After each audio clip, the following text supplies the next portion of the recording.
Hi, all, Jeanette here. Today is February the 15th, and this is every year my target date for starting the greenhouse, where I'm going to start seeds in the warming table, and we'll start heating the greenhouse, getting up every night and building fires, keeping the fires going, so it turns into a lot of work. But here I am on February the 15th. Today is a little bit of an unusual day for this time of year because it's going to be 66 degrees today on February the 15th. But tonight they're expecting overnight the temperature to get down to 23 degrees. And that's pretty crazy. But that's typical Missouri weather. You know what they say. So anyway, I'm bringing you along with me in the greenhouse today, and I'm going to get started, and I'll show you some of the things I do to get it going. Thanks for joining me. 2 days ago, I plugged the warming table, the germination table, in. So the first thing I'm going to do is check it to see whether it's stayed warm. And I've also been putting mouse poison in there to make sure I don't have any mice who are little thieves to come and dig up all my seeds and waste my time, waste my money.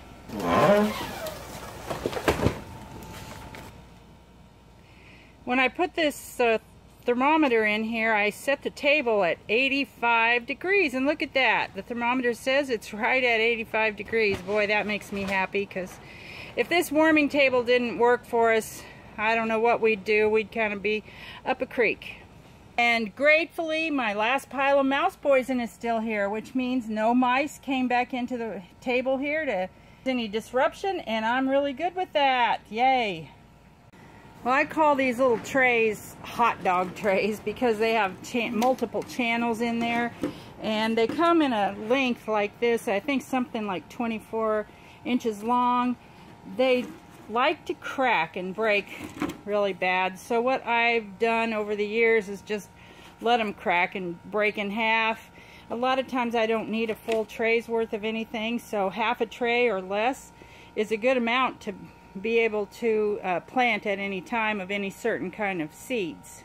In our greenhouse we use Burger products, and it comes from Canada, and we use this mostly because it's available locally for us to get easily at my Amish greenhouse supply place over by Windsor. Germination I use BM2, but for my main planting I use BM1.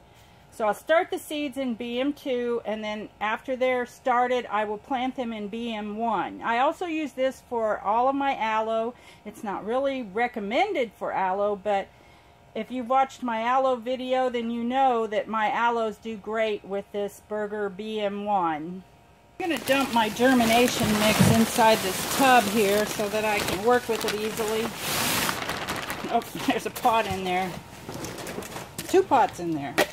This is pretty dry, and so because it's dry, it is really hard to make it absorb the moisture. So I'm going to go ahead and water that down before I start. I don't want it soppy wet, but I want it damp enough that it will absorb some more moisture whenever I try to water my seed beds. One good thing about having a warm day to start the greenhouse is that I don't have to worry about the hoses freezing. So I can just go out here and turn the water on and let it flow. In previous years, I've had to carry water from my house in 5-gallon buckets up here to the greenhouse because everything was too cold, and it was too much trouble to carry the hoses back and forth, and so I'm glad about that. This hose setup is kind of crazy. I'm using the red hose inside the greenhouse. The black hose is also connected to this, but I'm not sure if it was what it was used for last year, but I've got to go get my supply line hooked into that place right there.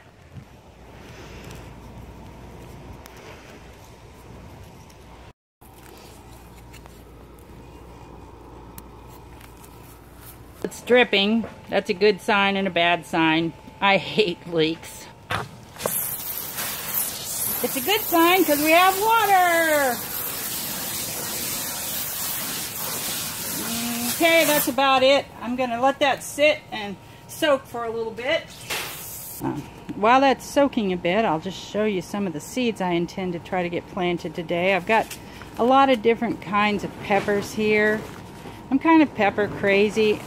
I won't plant a lot of, very many of them. I will plant a lot of ghost peppers, quite a lot of habaneros, but a lot of jalapenos, but for the most part, just like 25 of the other kinds at a time.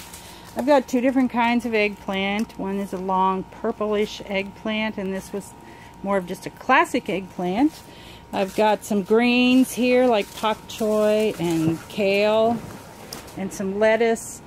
I've got, here's another kind of pepper. I've got some tomato seeds that we're going to be growing in the high tunnel that I need to get started. And then I've got two different kinds of flowers that I plant a lot of. This is just those big marigolds, orange and yellow. And then this is a little plume type celosia called kimono mix. It's very colorful, lots of different colors within the seed packet, and so it's very eye-catching at the market. And then I'm going to plant a few seeds of cabbage just for our own use. I'm going to stir this around a little bit and try to determine if it's good enough or if I need to add some more water. I think I'll add another splash and then call it good. It's really dusty if you don't have enough moisture in it.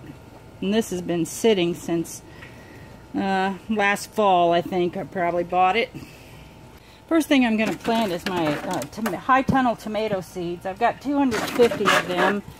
And so I'm going to use this one full-size tray that I have. I did put it in another tray to give it sturdiness underneath. I just fill it up really even and rake it off. Then I take another tray and set on top of there and just press it down so I can have a little indentation in each channel where I can put the seeds. See, it's dented in there a little bit. Then I'll do the best I can to the seeds out evenly. These are green, so I can see them pretty well. I'm not a perfectionist, so it doesn't have to be perfect. Just give each plant enough room to grow some roots and not get entangled with its neighbor. This is why the pot was in the bag, because I kind of use it as a sifter so that I can sprinkle some more soil along on top. I don't want it to be a thick layer. I want it to be fairly thin and even. And this is the best way I've found to get it to sprinkle over the top. It's a little bit wet, so it doesn't sift through quite as easily as it might.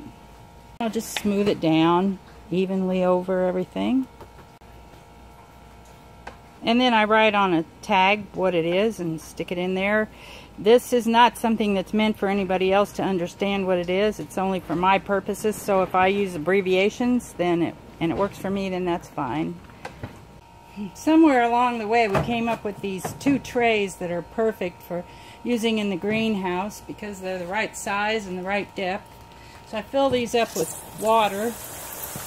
Actually, I won't fill them all the way up. I'll fill them about halfway because I don't want my trays to drown in them, but I just want a lot of moisture to come up from the bottom and water everything so that I don't risk washing the seeds away by watering them from the top. Ideally, if I had warm water to do this with, it would be better, but I'm not going to carry buckets of warm water up from my house, so the germination table is nice and warm, so very soon it will reach the temperature that I want it to be. Cold water isn't the best, but it's what I'm going to use. And then I set the tray down in there and let it soak for a while till I feel like the moisture has reached the top. And then I'll take it out and put it in the table. And I'll keep doing this with the other trays, the other seeds, till I get finished or I run out of time, one or the other.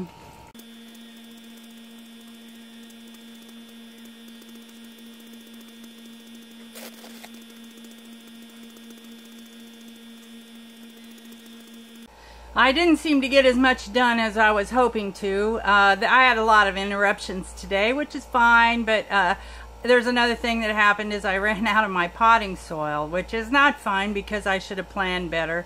I thought it would go farther, and I still have several seeds to plant, but I'm going to quit for today, and I just want to show you what they look like as I've got them in the warming table. I've got them lined up here in this table. See, about half of it's not even used. I still need to use it. I can't fill it up with anything else at this point. We'll put the lid down, and then it should stay right in there around 85 degrees, which is what peppers need and tomatoes need. It can take up to 2 weeks for peppers to sprout, so it's kind of a long process on some of this stuff. So that's going to wrap up my day out here in the greenhouse. It's evening, and I'm going to call it a day. At least I got something started, and hopefully tomorrow will be a more profitable day out here getting going. Thanks for joining me. I hope you subscribe and follow along on our channel. Give us a thumbs up and a comment. Have a great day. Thank you.